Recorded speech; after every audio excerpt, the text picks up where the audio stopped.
Hello everyone, so my name's Sam and I'm a high energy particle physicist here at the University of Cambridge and at the LHC, or as my flatmate prefers to call it, not currently dating. Not really funny, just kind of tragic to be honest. I'd like to throw something out there before we actually start proper, and it's a little thing I call the particle physics drinking game. And basically what I want you to do is, anytime you hear a particle physics term that you don't understand, I want you to down some of your drink. Trust me, this got me through a particle physics degree. And there's nothing really that wrong with being drunk for an extended period of time. I mean, it seems to be how most of my professors make a pretty good living. So I think it's something we should institute, and it's going to make things go a lot smoother. So you probably heard a little bit about particle physics in the news recently, you know, faster than light neutrinos, the Higgs boson, the LHC, and hopefully you've seen Brian Cox and the Big Bang Theory on the telly, and hopefully you're wondering a little bit more what it's all about. Well, I can tell you. Particle physics is just like sex. And this is pretty handy because it tends to be the thing that it replaces.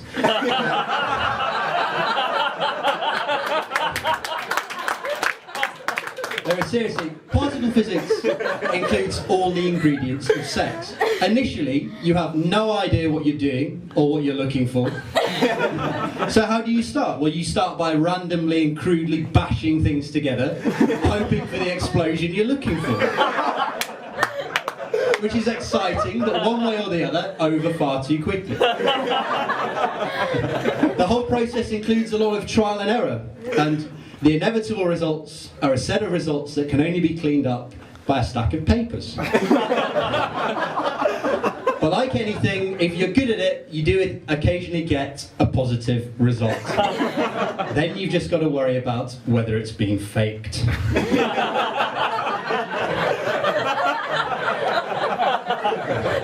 So all this experimentation, sexual and otherwise, goes on at the Large Hadron Collider at CERN in Geneva in Switzerland. Supposedly the most expensive place in the world. But I think whoever said that never tried to buy a fucking pint in here.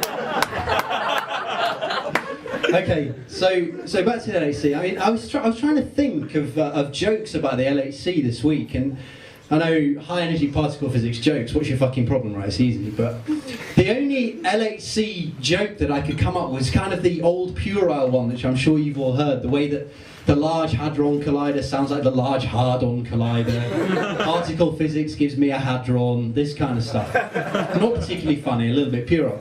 But it got me thinking that maybe there's a little bit more to it. So there's some interesting facts about the Large Hadron Collider that not a lot of people know. Well, you might not know that it actually cost 5 times its original budget to build. An interesting fact. You might not know that it actually started operating long before even the most optimistic experts thought. Another interesting fact. And most fascinatingly, you might not know that when it's cooled down to its operating temperature, it actually shrinks by as much as 2 or 3%. So these are fascinating facts, but if you take them all together, you suddenly have something that ends up costing you much more money than you expect. We can see where we're going here. Often operates long before you'd have hoped, and shrinks a significant percentage when it's cold. Now, if that's not a penis reference, then I'm not really sure what is. And I think the reason we measure everything in such small units at CERN, electron volts, micrometers, might be because everything seems fucking massive in those units. So that's an end to the knob gags actually, and a little bit quicker than I thought. Not bad for a first timer. Always nice to assess the humour standards of an audience before you get into anything else. Right, it'd be a nice fallback later when I get stuck. But the kind of puerile humour reminds me of being a kid growing up in Leeds. Actually, that's where I'm from. I'm from the north. Is anyone in from the north? Hey! It's not usually something you admit to that freely, but okay. Yeah, I'm from the north, and it's kind of weird going back there when you work at the LHC. My mother, God bless her, she's fantastic, but she doesn't really have any clue about what I do, and it kind of stings when your brother getting his first job at MFI is just as impressive as you getting your first job at the LHC. There's a bit of a general malaise, to be honest, where I'm from in Leeds about the LHC. I mean, nobody really knows about it, nobody really cares cares about it or knows what's going on. And the only reason I can think of is that if there's any place in the world that wouldn't look any different if it was being ripped apart by a black hole, it would be fucking Leeds. So anyway, back to the LHC. You might not know that there's 4 main experiments around the ring of the LHC. There's Atlas, Alice, CMS, when I can get them out. Alex will correct me, he works with me, so tease him afterwards. And LHCb, the Large Hadron Collider Beauty Experiment. And I work on the Large Hadron Collider Beauty Experiment, where I study charm physics. So I know what you're thinking, charm and beauty at the LHC. Wasn't it nice of them to put me in an appropriately named field? But seriously, no, I study the topic of CP violation. And CP violation isn't something George Michael gets up to in an LA toilet. It's not something Jordan does with her teeth. And it doesn't carry a mandatory 4-year prison sentence. CP violation actually considers the different physical characteristics of matter and antimatter. And incidentally, at this point, I would like to point out that the rules of the particle physics drinking game are still in effect. Unless, of course, you understand the finer concepts of CP violation, in which case you're probably my supervisor, and I'm sorry for skiving the last 2 days to write this.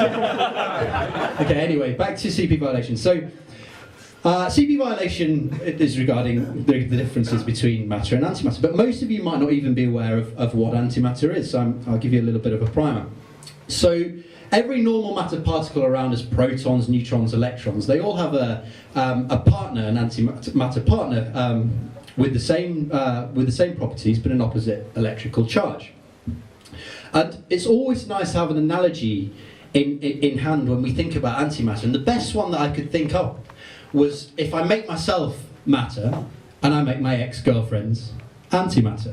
Because there's a lot of characteristics that are similar between my ex-girlfriends and antimatter. First of all, antimatter doesn't hang around very long. Secondly, we don't see an awful lot of antimatter around. Thirdly, antimatter reacts violently when brought into contact with matter. Certainly works very well for any relationship I've ever been in. Fourthly, antimatter takes over a month to send your fucking shit back after you break up. Alright, no, sorry. So maybe we're taking the analogy a little bit too far. You see where I've been going with this. So you can see that we can understand the complex and convoluted characteristics of antimatter by appealing to something that's actually very fundamentally easy and simple to understand. Women. Okay, maybe that doesn't work either. Certainly not in my experience. Okay, so one other thing that I'll talk about that's really grabbed the public attention is black holes. And this idea that the LHC could produce a black hole that would swallow up and destroy the entire world. And for anyone who doesn't know, a black hole is a super dense object that sucks you in, but it ends up destroying everything around it. But I don't really want to fall back on the ex-girlfriend jokes anymore in this section. I'll probably move on. And I can personally convince you, I can personally assure you that no black hole is going to destroy Britain anytime soon. I finished my quota of control room shifts last week, and anyway, it'd have to chew all the way through fucking France first, and we could all watch that and laugh. So it's not really a big problem. And talking about destroying the world, this is something that gets levelled at us particle physicists all the time. This idea that we're playing God, that we're removing the role of religion in society. And I really can't get behind this point, because I think particle physics actually actively encourages, when I can speak, a religious lifestyle. I mean, if there's any lifestyle choice that basically ensures that I will live a life without premarital sex, it's studying for a PhD in particle physics. And on that note, I'm going to go grab some of those expensive pints, see if some girls have overindulged in the particle physics drinking game, and maybe one of these days I'll actually get fucking laid.